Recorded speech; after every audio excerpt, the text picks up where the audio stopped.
রানী একটি সুন্দর দুর্গে থাকতেন। তার একটি কন্যা ছিল, যার স্বপ্ন সে দেখেছিল।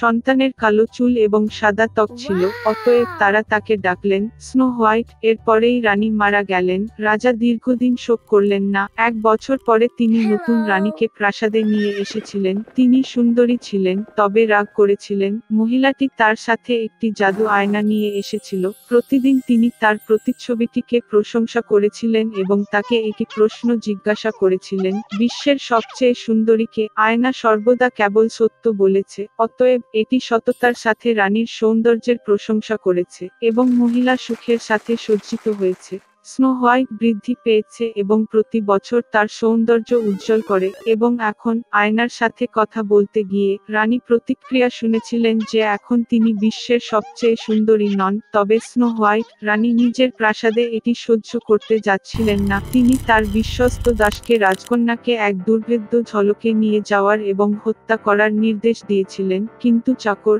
রানীর জন্য মিষ্টি মেয়েটিকে হত্যা করতে পারেনি। তিনি রাজকন্যাকে একটি অন্ধকার জঙ্গলে নিয়ে এসে তাকে ছেড়ে দিলেন এবং সে নিজেই দুর্গে ফিরে এসে রানীকে জানিয়েছিল যে সে তার আদেশ অনুসরণ করেছে। দীর্ঘদিন ধরে রাজকন্যা বনের মধ্যে ঘুরে বেড়াত পথে সমস্ত ধরনের বনবাসী তাকে সহায়তা করেছিল। স্নো হোয়াইট তাদের প্রতি অত্যন্ত সদয় ছিল এবং তাই তারা দৃঢ় বন্ধু হয়ে উঠল। সন্ধ্যার দিকে রাজকন্যা দুর্ঘটনাক্রমে একটি ছোট্ট বাড়িতে হোঁচট খেয়েছিল। তিনি সেখানে গিয়ে দেখলেন যে বাড়িতে কেউ নেই। টেবিলটি 7 জনের জন্য সেট করা হয়েছিল এবং শোবার ঘরে 7টি খাট ছিল এবং এই বাড়ির সমস্ত কিছুই খুব ছোট ছিল। সুতরাং স্নো হোয়াইট বুঝতে পেরেছিল যে এখানে 7টি ছোট মানুষ বাস করে। দীর্ঘ এবং কঠিন যাত্রা শেষে তিনি একটি বিছানায় শুয়ে পড়লেন এবং দ্রুত ঘুমিয়ে পড়লেন।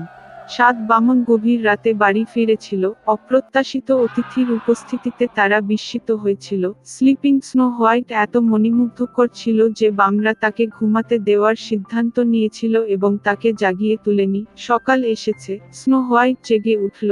7টি বামন দেখে ভয় পেয়ে গেল, তবে তারা তার সাথে স্নেহশীল ছিল এবং মেয়েটি তার ঝামেলার কথা জানিয়েছিল। তারা তৎক্ষণাৎ স্নো হোয়াইটকে পছন্দ করেছিল এবং বামরা তাকে তাদের সাথে থাকার জন্য আমন্ত্রণ জানিয়েছিল। তদুপরি তিনি বাড়ির যত্ন নিতে, রাঁধুনি, ধোয়া এবং পরিষ্কার করতে রাজি হন। প্রতিদিন সকালে বামরা সোনা এবং মূল্যবান পাথর খনন করতে পাহাড়ে গিয়েছিল এবং গভীর রাতে ফিরে এসেছিল কাজের জন্য ছেড়ে। তারা স্নো হোয়াইটকে সতর্ক করেছিল যাতে সে দুষ্ট সৎমায়ের প্রতি ভয় পায় এবং অপরিচিতদের জন্য দরজা না খুলে দেয়।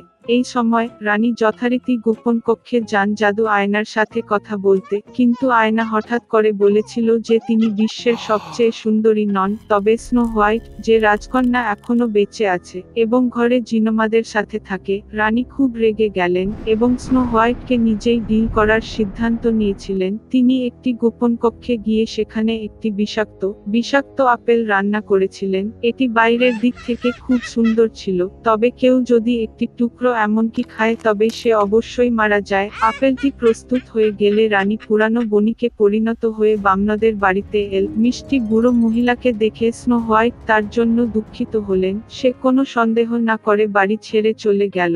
বৃদ্ধ মহিলাটি একটি পাকা আপেলের সাথে মেয়েটির সাথে চিকিৎসা করেছিলেন এবং বলেছিলেন যে তিনি যদি এই আপেল খান তবে তিনি চিরকাল যুবক এবং সুন্দরী থাকবেন। স্নো হোয়াইট তাকে বিশ্বাস করেছিল এবং আপেলকে কামড়ানোর সাথে সাথে সে মরে পড়ে শ্বাস বন্ধ করে দিয়েছে। সন্তুষ্ট রানী প্রাসাদে গেল। সন্ধ্যায় বামরা কাজ থেকে ফিরে এসে স্নো হোয়াইটকে মাটিতে পড়ে থাকতে দেখেছিল। সে নিঃশ্বাস ফেলছিল না। তারা এত জোরে কাঁদতে লাগলো যে তাদের কান্না শুনতে পেয়েছিল পাশের জঙ্গলে শিকার করা সুদর্শন রাজপুত্র। কি রকম চিৎকার উঠেছে যে সমস্ত প্রাণীকে ভয় পেয়েছিল তা তার কাছে আকর্ষণীয় হয়ে উঠল।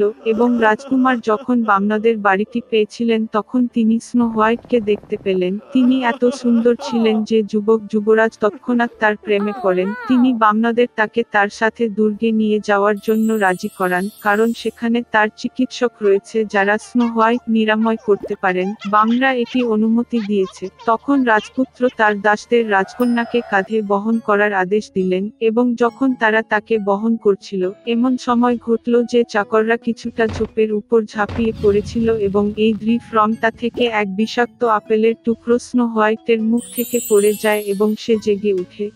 যুবরাজকে দেখে মেয়েটিও তার প্রেমে পড়ে যায় এবং তাকে বিয়ে করতে রাজি হয়। তারা তাদের দুষ্ট সৎ মাকে বিবাহের আমন্ত্রণ জানিয়েছিল, ক্রোধের কারণে যে স্নো হোয়াইট এখনো বেঁচে আছে এবং এখন তার দীর্ঘ ও সুখী জীবন তার জন্য অপেক্ষা করছে। রানী জাদু আয়নাকে ভেঙেছিল এবং এর মধ্যে আর কখনো তাকাতে হয়নি।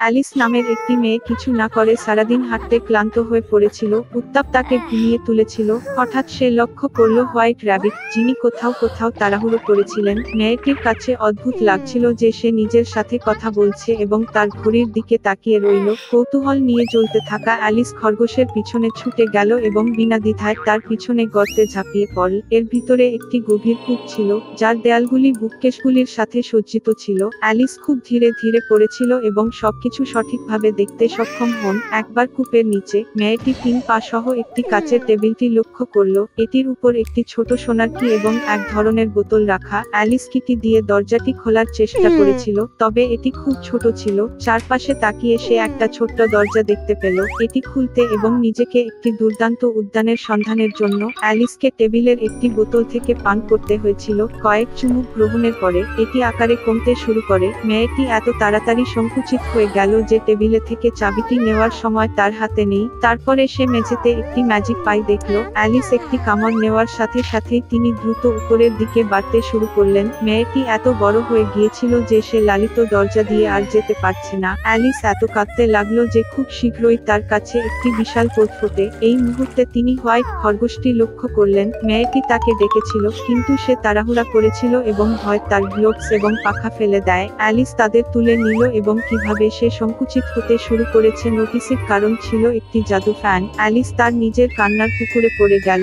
যখন তাকে উপকূলে নিক্ষেপ করা হয়েছিল, তখন মেয়েটি আবার খরগোশের দিকে লক্ষ্য করেছিল। তিনি এলিসকে তার কাজের মেয়েটির সাথে বিভ্রান্ত করেছিলেন এবং নতুন গ্লোভস এবং একটি ফ্যানের জন্য অবিলম্বে বাড়ি যাওয়ার নির্দেশ দেন। অর্ডার আদেশটি সম্পাদন করতে দৌড়ে গেল মেয়েটি।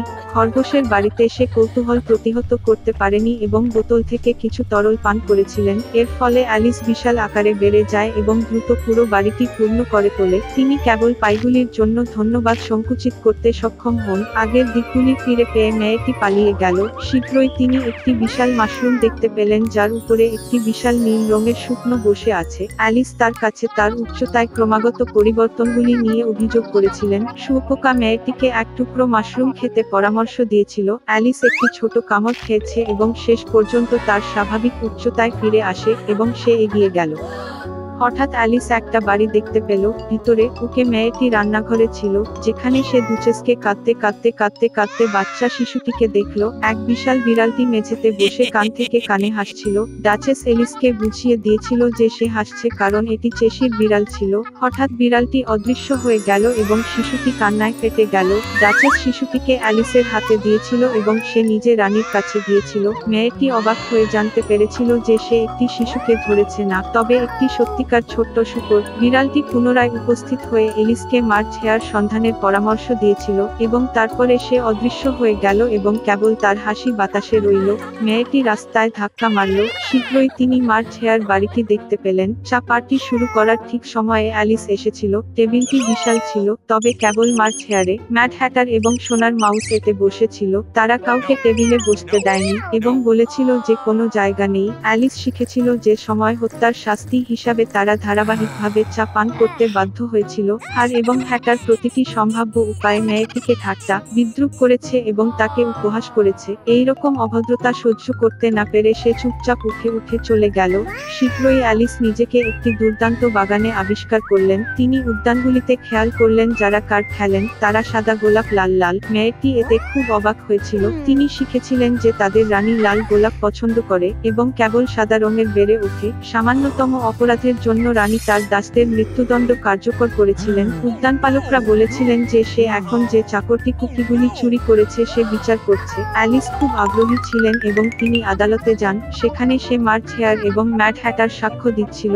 যখন তারা শেষ করলো, রানী হঠাৎ অ্যালিসকে জিজ্ঞাসাবাদের জন্য ডেকে আনলো। মেয়েটি জবাব দিল যে সে কিছুই জানে না এবং চাকরকে ছেড়ে দেওয়ার আদেশ দিল। রানী রেগে গিয়ে মেয়েটিকে ধরার নির্দেশ দিলেন। এই মুহূর্তে অ্যালিস অনুভব করেছিল যে সে আবার বাড়তে শুরু করেছে। মেয়েটি বুঝতে পেরেছিল যে এগুলি কেবল কার্ড এবং সেগুলি সে ভয় পায় না, এবং ঠিক সেই মুহূর্তেই জাদুটি অদৃশ্য হয়ে গেল। অ্যালিস একটি ক্লিয়ারিং এ জেগেছিলেন যেখানে তিনি প্রথম হোয়াইট খরগোশ দেখেছিলেন। চারপাশে একটি পরিচিত ল্যান্ডস্কেপ ছিল, পরিচিত শব্দ শোনা গেল, তাই এটি কেবল একটি স্বপ্ন ছিল, চিন্তা করেছিলেন অ্যালিস।